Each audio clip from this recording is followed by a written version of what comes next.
Working in a specially designed glass chamber, researchers have begun the painstaking examination and restoration of the huge masterpiece by Rembrandt.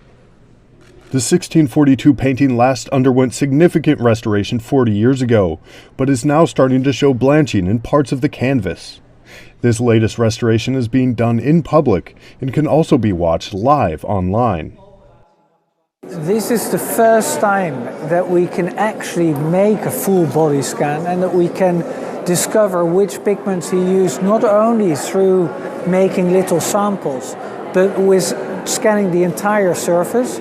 And what we've seen with our last conservation of the two Rembrandt full-length portraits that we acquired with France is that you can see very well with these techniques which changes Rembrandt made. And we don't know much about how Rembrandt made this painting, and now we hope to discover more and really get a glimpse into the kitchen of the artist. The painting has been retouched many other times in the past, and the later editions are starting to fade. Before the latest restoration can begin, experts will photograph and scan the painting to evaluate its condition. I think the most challenging is because of the size of the painting, we're going to be collecting so much data.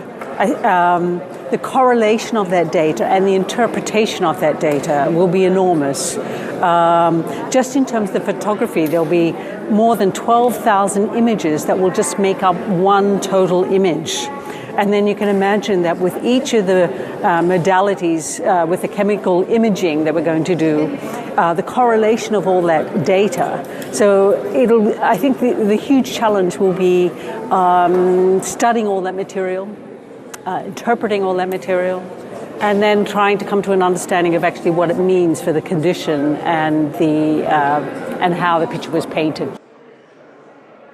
The museum is planning to finish the research phase of the Night Watch next May, with a detailed report that will include recommendations for the restoration treatment of the painting. The restoration project comes in a year that marks the 350th anniversary of the artist's death in 1669 and is part of a year of Rembrandt at the museum. Timothy Ulrich, CGTN.